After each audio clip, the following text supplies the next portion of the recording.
All right, it's a small but select group today. So today is an open forum. Just want to ask you for your opinions and your questions and respond as best we can. So the floor is open, please.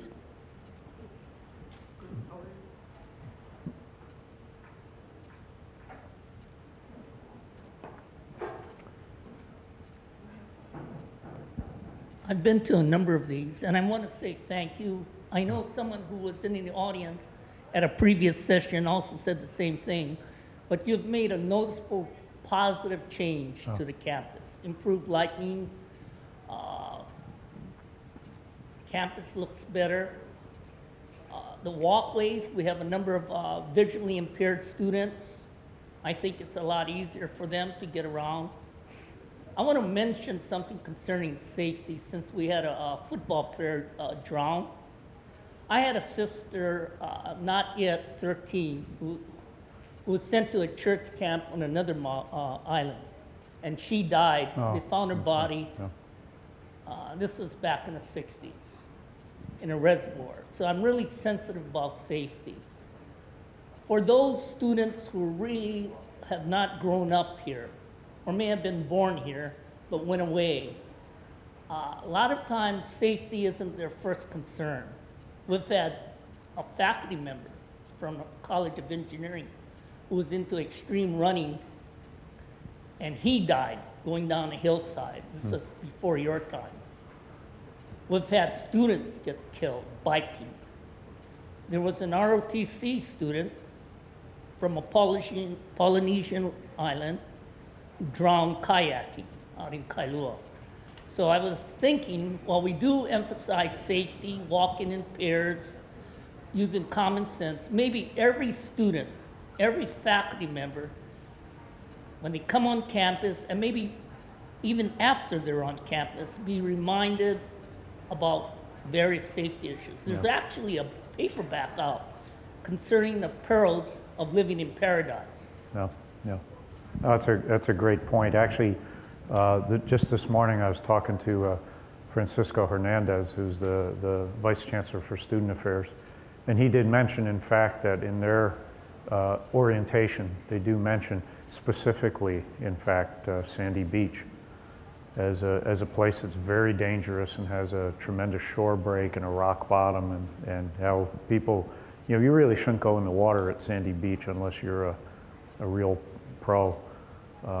I didn't know that as someone fairly new to the islands, but they do tell students that in the orientation. And but you're absolutely right. These kinds of safety in the islands, especially for folks who aren't used to being near an ocean or mountains and things like that, very important. Thank you.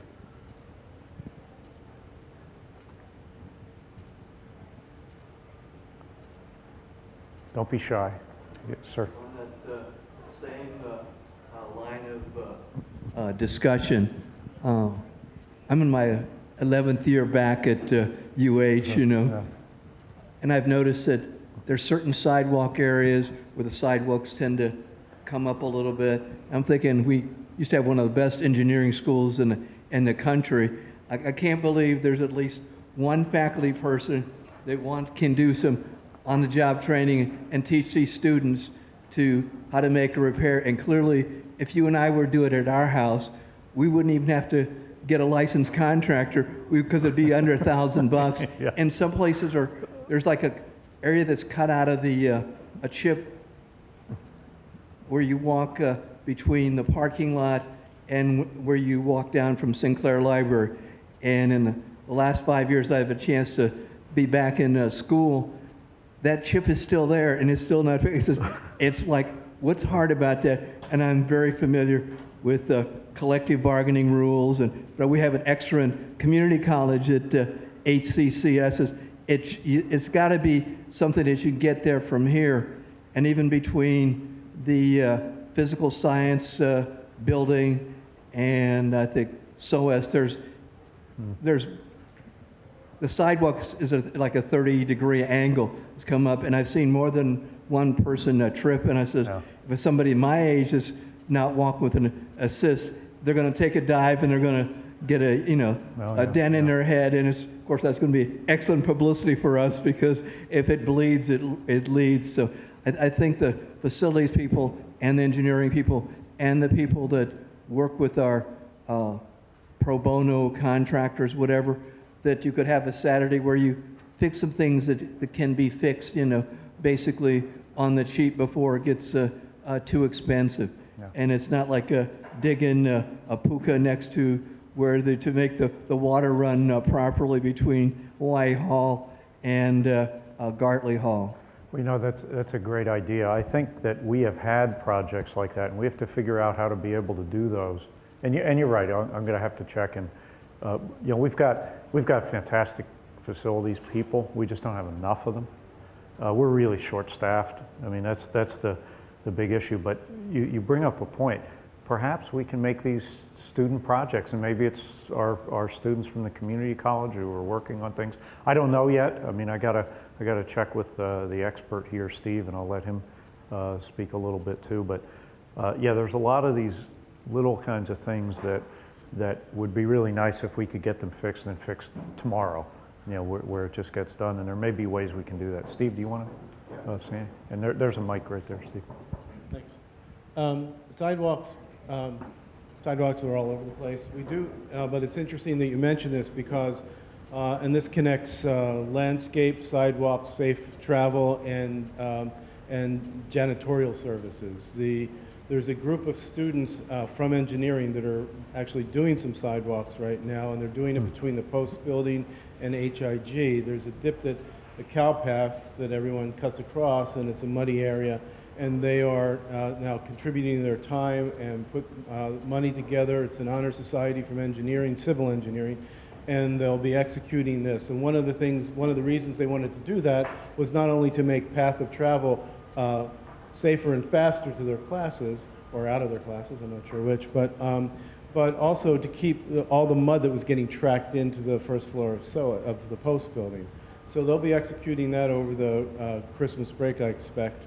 And that's an example of that level of cooperation with students and faculty and facilities. And you know, another example is the amazing work that the music department has done.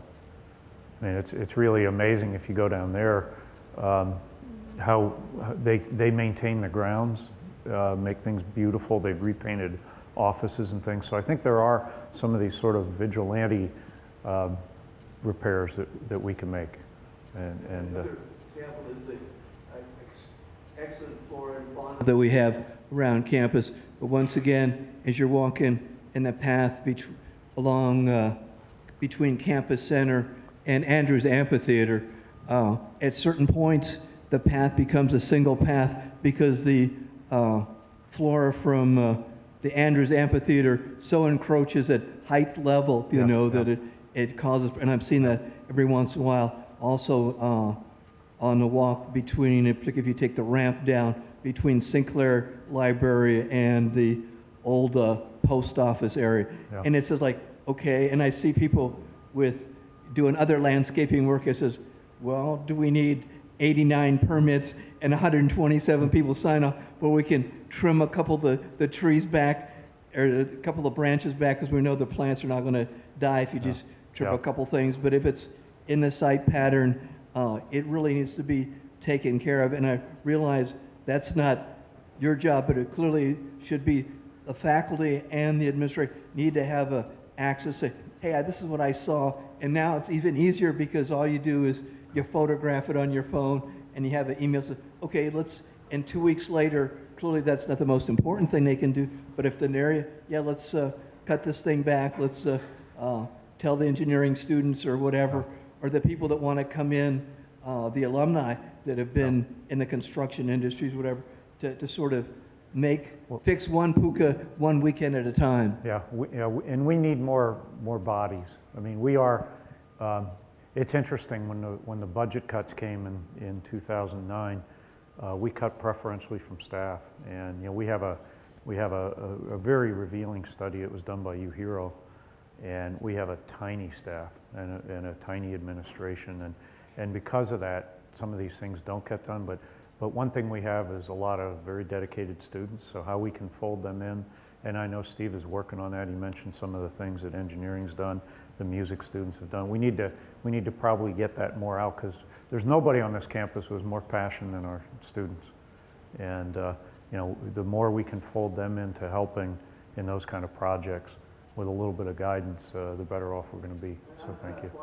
That particular approach that we're starting to see, because that allows for the students to take that ownership, and they can be like the Ubu dog at the end of a famous TV series, and they can bring their kids and their clan, says, I made that, or even when they bring their families, Sure. when graduation comes in. See that? That's like it's a fresh asphalt thing. It's a really nice cut someplace, and those are the people that are continue going to be invested in the university monetarily and otherwise for the next half Absolutely. century. You know. And you know, it's really important, the appearance of campus too. Now, we were fortunate, we were listed as the 10th most beautiful campus. Harvard was 11th, by the way, in that survey. But we're the 10th most beautiful campus. That's really important, because what we have to do too is make sure that students continually are attracted to come here, and that while they're here they have a really great experience, and they feel that this is a great institution that cares about itself. It's a matter of pride. So I couldn't agree more. Thank you. Aloha, Chancellor. My name is Aloha. Mark Levin from the law school, and thank you for being here and for the conversation. It seems like we have a theme today on sidewalks, safe travel, and custodial services, and students, faculty, and facilities working together. And the thing that I wanted to talk about was the tobacco-free campus. I'm thrilled for that announcement, and I'm very much looking forward to our implementation date of January 1st, 2014. So I'm wondering how we're doing on that, how we're coming together, progressing to bring this to fruition. Well, I think we're going pretty well. We do have some pushback, as you might imagine, but I think it's moving forward well. We have some things that, you know, I'm proposing. I met with the Senate Executive Committee yesterday, and some of the pushback. One of them has to do with vaping. I think I'm saying that right. The e-cigarettes. I should mention I'm a chemist. The NIH, the National Institutes of Health, has just started a major study to see if there are harmful effects from e-cigarettes. It's one of those areas where we don't know the answer yet. And so that's an issue about whether we should allow e-cigarettes or not. There are some pretty nasty chemicals that are in e-cigarettes, and they're not actually regulated well. And you can get some e-cigarettes that are very different from others depending on their source. So that's an issue we need to look at more. What I'm proposing is that we start the program, but consider it a pilot and make sure we use the time to do research. For example, I would love to know, if we run it for 6 months or a year, how many people actually quit smoking? I mean, that'd be great to know. What kind of problems are we having? Are we having difficulties for some employees, perhaps, who, and by the way, back a long time ago, I was a 2-pack a day smoker. And it was sort of a program where my wife said, you're not smoking in our apartment, that helped me quit. So I do know there are going to be some people who are going to quit smoking here, because it's a difficult thing to do, during the day, to go off campus to smoke. But I think we need to look at it. We need to see if there are some situations that are arising that we don't want. One thing we're all agreed upon is that this is not, there's no punitive side to this. I mean, cigarettes are an addiction. We don't want to, we want to do is help, try to get people off the addiction, and try to educate people and make them aware of our policy. But there, one of the things that no one wants is, this is not a punitive thing. Someone would have to go to, I think, extraordinary measures of, if somebody starts protesting by blowing smoke in everyone's face who comes by or something, that would be something where, we might do something like escorting them off campus. But, This is really about educating and trying to get people to quit. Now, let me say, you know, you can go right back. I have a pretty strong libertarian streak. So many people who know I wasn't all, you know, totally behind this originally, because I like to feel if you're not hurting someone else, you can do what you want. And one could ask, you know, if I'm smoking a cigarette and nobody's within 100 yards of me, you know, is there a problem with that? But I think this is the right thing to do. But I would like, when we implement it, I want us to take data and I want us to continue to take input from the community, and we can change as we go. So I like to see it as a pilot. You know, let's try it. Let's see what issues are arising, and kind of do it on the fly and make adjustments, is my hope. I'm thrilled to hear that, and I'm really glad that we are moving forward. If I remember, the policy itself says that no one's going to be addressed unless they refuse to quit, unless they refuse to, so it says, I'm sorry, campus security or others might speak to someone who's smoking and who refuses to discontinue doing so. So the policy, as Yeah. you put it out there, already covers that point, that it's only somebody blowing in their face. Yeah, I don't think we're going to see, you know, punitive And then action. similarly, I hope we can keep account, maybe custodial services can watch, because I bet we'll see yeah. zillions of fewer cigarette butts on the Yeah, campus, yeah. and that'll be a another nice change. positive aspect. Thank you. Thank you. Sir. Hi, I graduated from the UH in '68, and now I'm in the senior program now. Very good. My question, I've got two questions. One question is, when is the recreation center going to be completed? They've been working on it for a long time. My other question is, and I know I won't get an answer, but just a thought, it would be nice to get the fountain working in front of Hawaii Hall. Yes. Thank you. Yes. So I think the answer to your first question is end of February. And the answer to the second is, I made that same comment about 2 months ago, that it'd really be nice to see the Hawaii Hall fountain working again. You can see the great power that I wield. But I share your hope. No. So in the Chancellor's defense on the Varney Circle fountain, everyone did jump.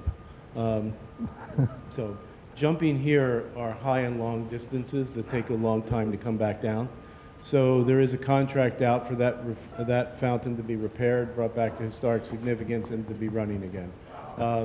That'll take months before anybody's on site to do that, but it is happening. Hey, let me say publicly, by the way, this guy here is doing a fantastic job, and Steve Meter's one of my go-to guys, and so that's why we're joking, because about 2 months ago we were walking around campus and I made a comment about that and said, boy, it'd be nice to have that fountain running. So it's kind of an inside joke, but this is a great go-to guy. Hi, Chancellor Apple. I'm a current freshman here. I've heard that there's proposals to increase the tuition again next year. No, there isn't. No, we are on a predetermined tuition rise, and that has built in to it tuition increases of 7% and 7% for the next 2 years. But we haven't, and that was decided a couple of years ago, but there's no new plans. Okay, well, Now, you know, I hope one of the most important things, and this sometimes gets lost, and I want to make this really clear too. Sometimes there's a view in the public here that the poorer students in Hawaii go to the community colleges, and the ones who can afford to come to Manoa. And you see this sometimes in the paper that, oh, Manoa can afford to increase tuition. I vehemently disagree with that. I do think that Manoa is a more challenging academic environment. We have a different type of faculty at Manoa, and we're a research campus. But affordability and access at Manoa is incredibly important for even the poorest people in Hawaii. And it's really important for us to maintain access. And I will say we're very committed to that, which is why we turn back 20 cents on every dollar of tuition we collect gets turned back into student financial aid. Well, I have a different question then.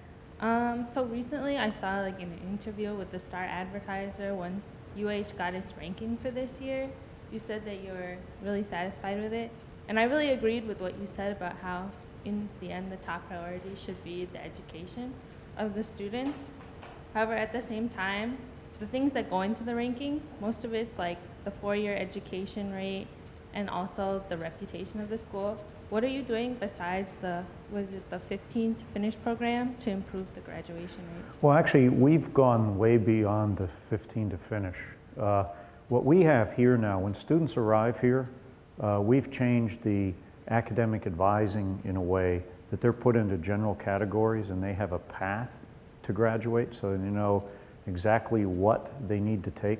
One of the most pivotal changes we made was the fall semester of, not this fall, but the year before. We signed students up for 15 credits, and you have to opt out of 15 rather than opt in, because you only need 12 credits to get financial aid.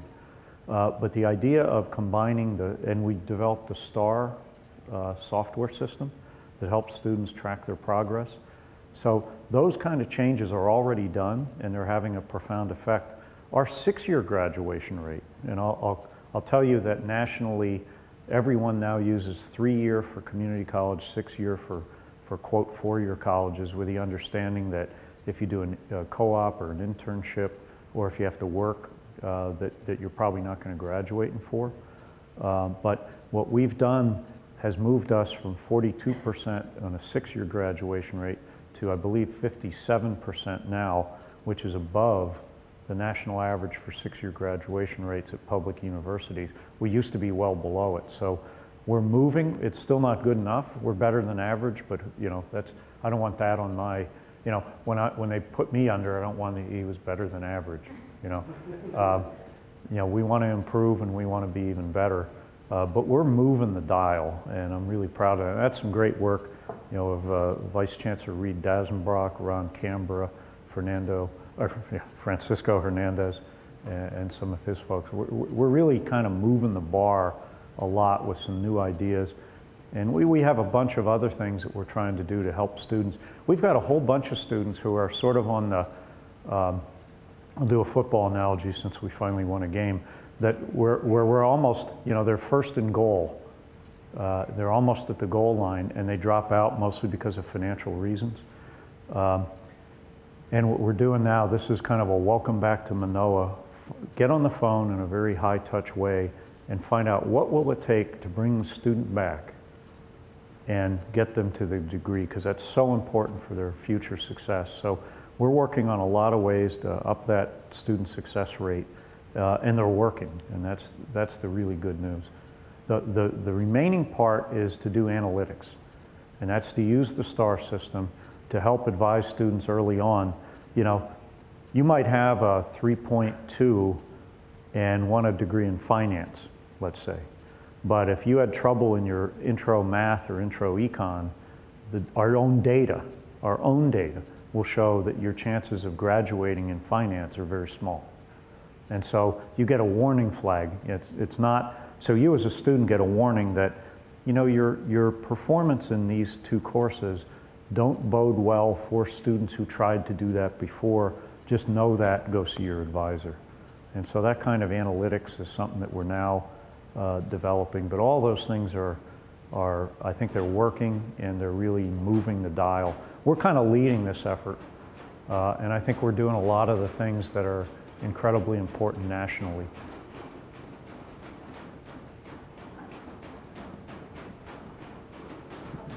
I think a fan's bearings are going, and it's wobbling, is my guess.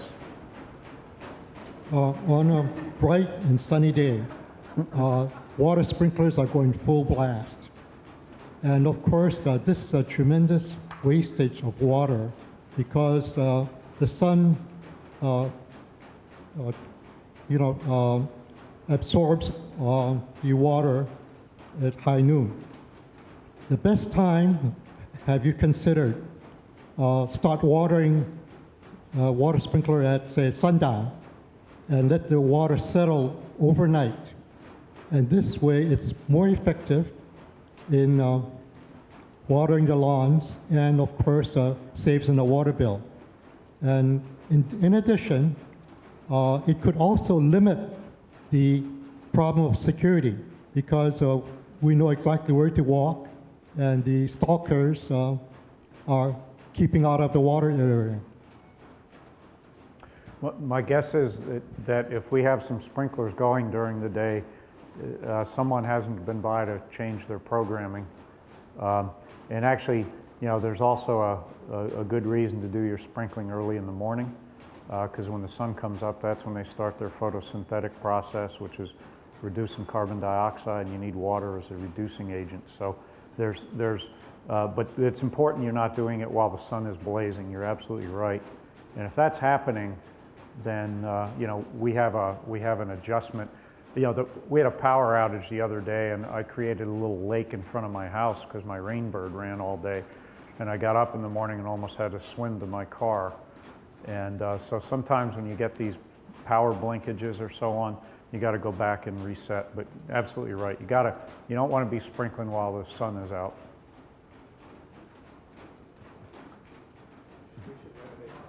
Consider, let's say, using a timer to time it at sundown and go for 2 hours. Yep, yep. I don't know the cost of installing the timer.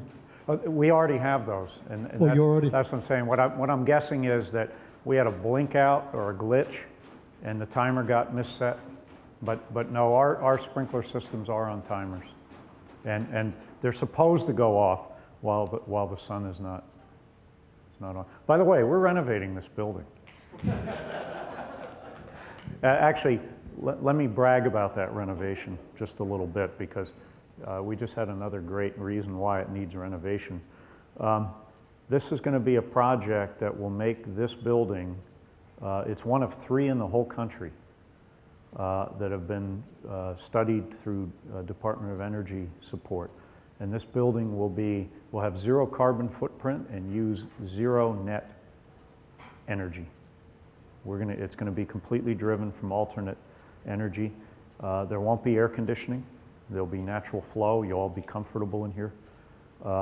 I've said this to many of you, and you know this. One of the real issues we have on this campus is our huge utility bill.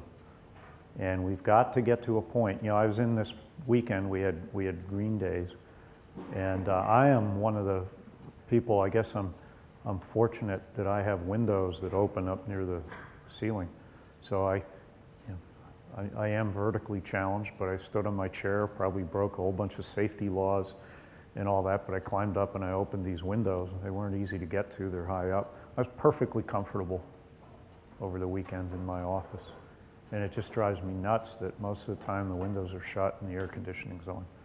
So as we go through our maintenance problem here and continue to fix the campus, I think, and Steve, correct me if I'm wrong, I think when we redid Moore Hall's HVAC systems and so on, we cut our energy use by 48%. We're going to cut it by 100% in this building. And every little bit helps. We're going to try to put some PV up. But we've got a real opportunity here. We're trying to, as many of you may know, we're trying to float some bonds. I'd love general obligation bonds, but if not, revenue bonds, to get some of the deferred maintenance done. And while we're doing that, cut down on this electric bill, because it's killing us. I think it was about 10 years ago, these are rough numbers, people could check, but 10 years ago our electric bill was about $11 million. Today it's 35, and we've cut our usage. But the cost per kilowatt hour, something like 35 cents. I was back to my homelands, if you will, of Pennsylvania, where I grew up, and visited my father-in-law, who pays 8 cents a kilowatt hour. We're 35 cents a kilowatt hour here. So we got to find a way to, cut this usage that's really draining. That's so much money we could be using for other things. And so we got to figure out a way to do that. And we'll chip away at it. And deferred maintenance and trying to fix these things is part of it. And this building will be a real model. And it's on the way.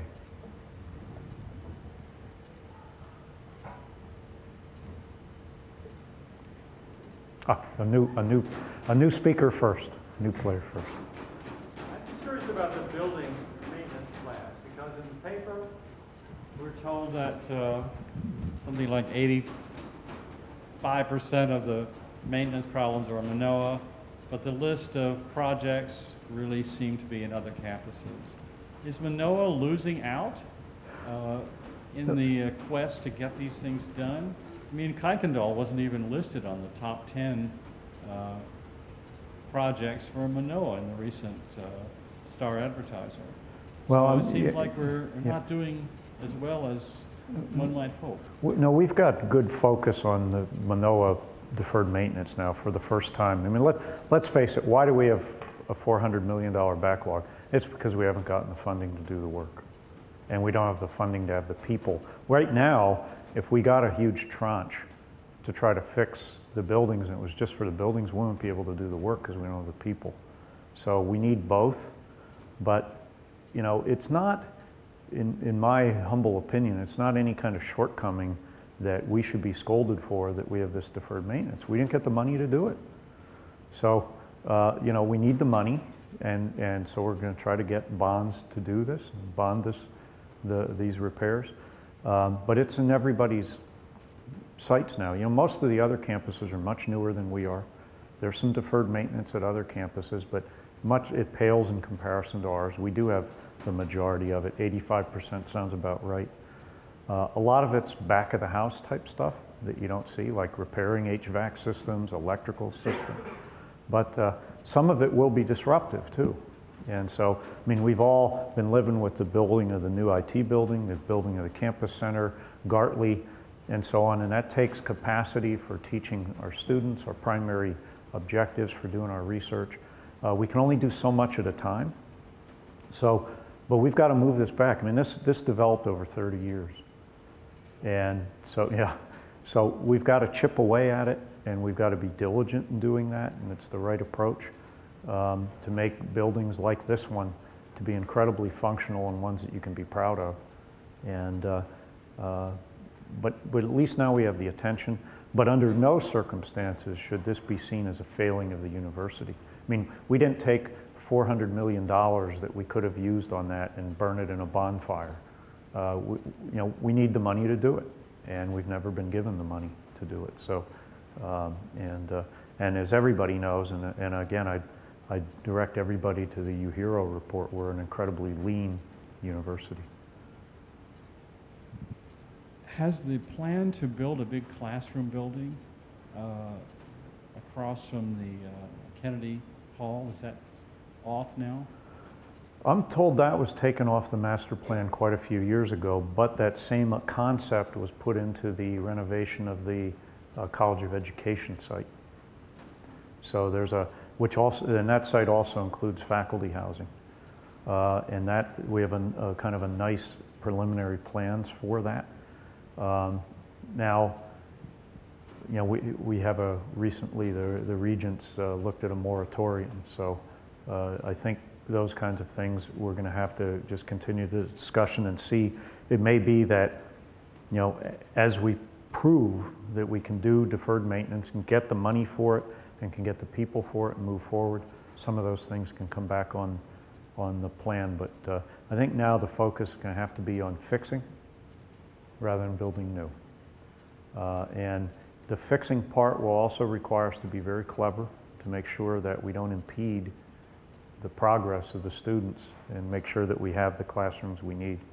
But we've got a pretty good plan, and Steve is working on the actual timelines for a lot of these things in different scenarios with some very experienced people who have done, you know, there have been bigger, actually, believe it or not, there have been bigger deferred maintenance projects in the past on the islands, and we're working with some folks who have done those to really get their insight.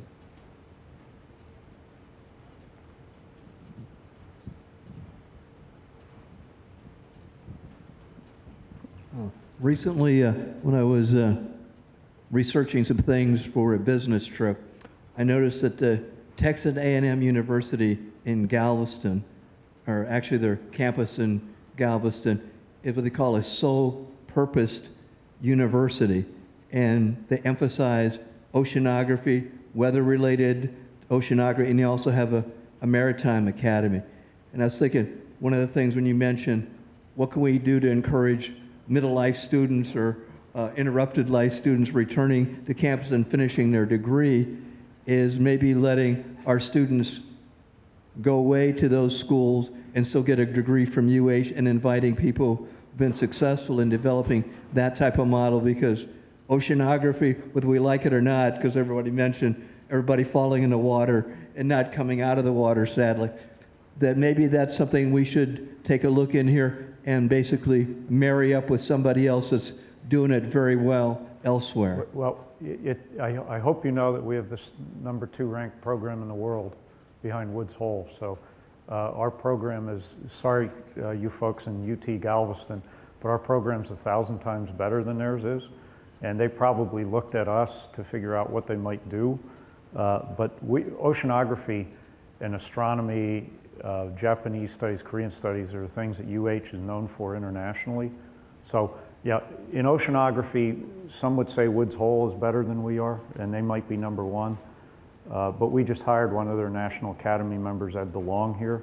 So we will allow them to be #1. Scripps might argue whether they're #2 or we are, and UW is probably #4. But oceanography, we have no peers except those great schools. So Galveston, maybe 40 years from now, if they continue to develop, could get a program that's as good as ours. So no, that's just one of our absolute strongest. We have $130 million a year in research funding in oceanography.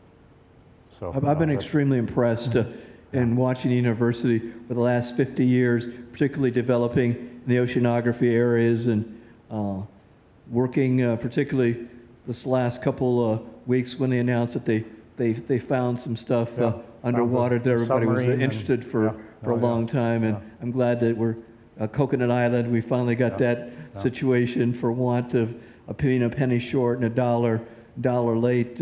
We finally got, university got their act together with the state and was able to do that and move us into like you say, the top 5 schools. But I think even with the schools that are struggling to get to from there, that working in tandem with the Woods Holes, the Scripps, the Galvestons, and some of the other schools, and I'm always surprised when the Navy has such prominent placement in the Midwest, as it were, where there's no water. I was in Nebraska for 10 years, and we had a Nebraska Navy, but it was honorary. So. Thank you.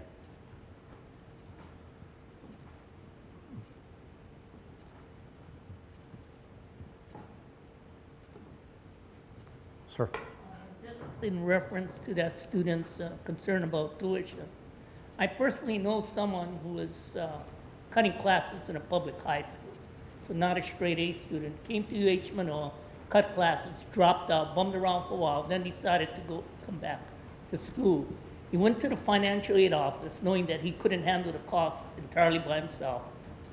And someone there told him to apply for all the scholarships he thought he could qualify for, no matter how small the amount was, because the dollars can add up. This was in the 80s when one year was under $600. The student was cutting classes in high school, a college dropout coming back, did exactly what he was told to do. He got $7,000 a year when tuition was under $600 a year.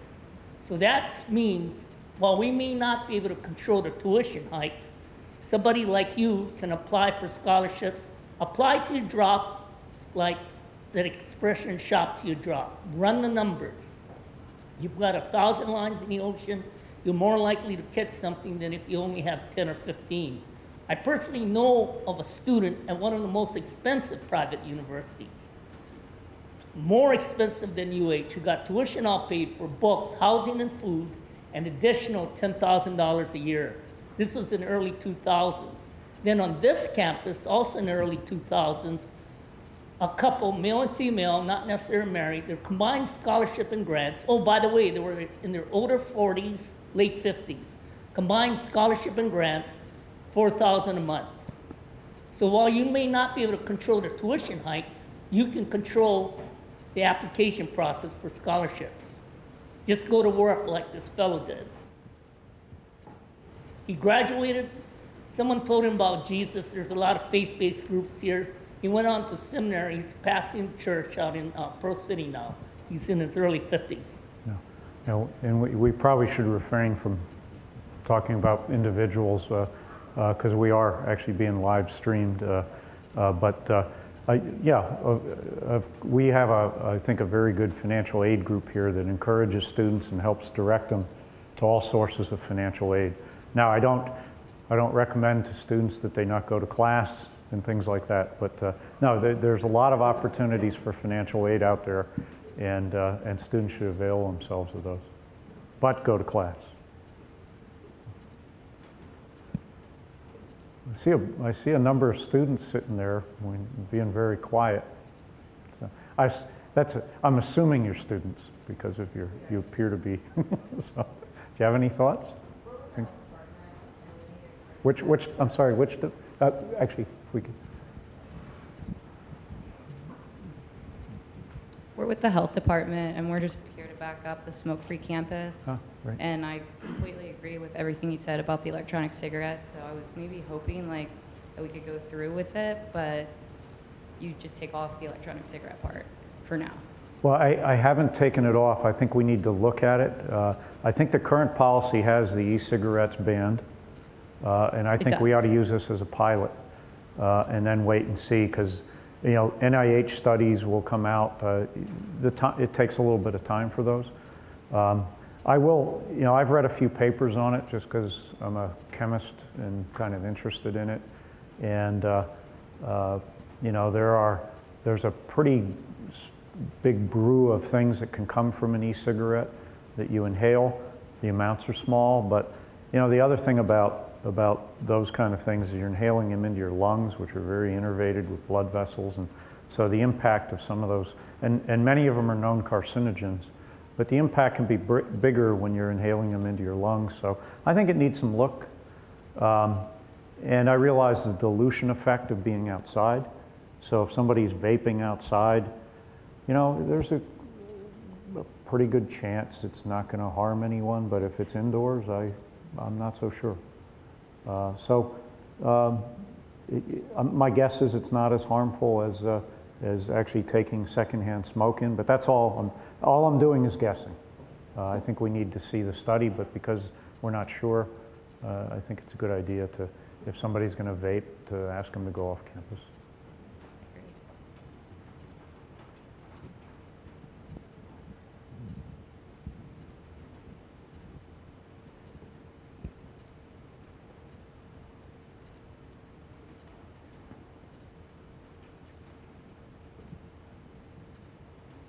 Well, listen, thanks for coming, and let's keep making this place a better university.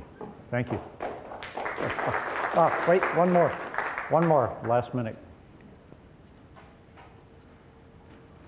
With the recent incident with Ben J, will the athletic department implement more security during games?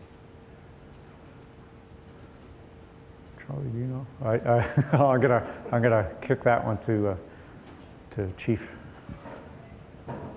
Hi, I'm Charlie, an officer. I'm the new Chief of Security Emergency Management here. And excellent question. And we are in discussions right now with the athletic department and providing some ideas that we have on some changes that we could make. Ultimately, what we have to remind everyone is, irrespective of if there's uniformed security officers there or police officers, it's really incumbent upon everybody who's participating in that event to really make it a pleasant, safe experience for everyone. That it's really dependent upon the fan behavior and the cooperation of the teams to really focus in on the spirit of sportsmanship and making that a good event. But yeah, we are in those conversations right now, and don't know what those changes, if any, will be down the road. And you will hear announcements and those of you who went to the football game got a little notice as well. There's kind of an amusing thing that happened at the football game. Ben and I typically welcome the team for the start of the Warrior Walk, and a fellow from HPD came by, walked up to Ben and said, "Hey, Mr. J, we're going to handle the security here, okay?" So, in a very joking way, it was a lot of fun. We all laughed. Ben is recuperating, but you know, he still has some pain, pretty significant pain.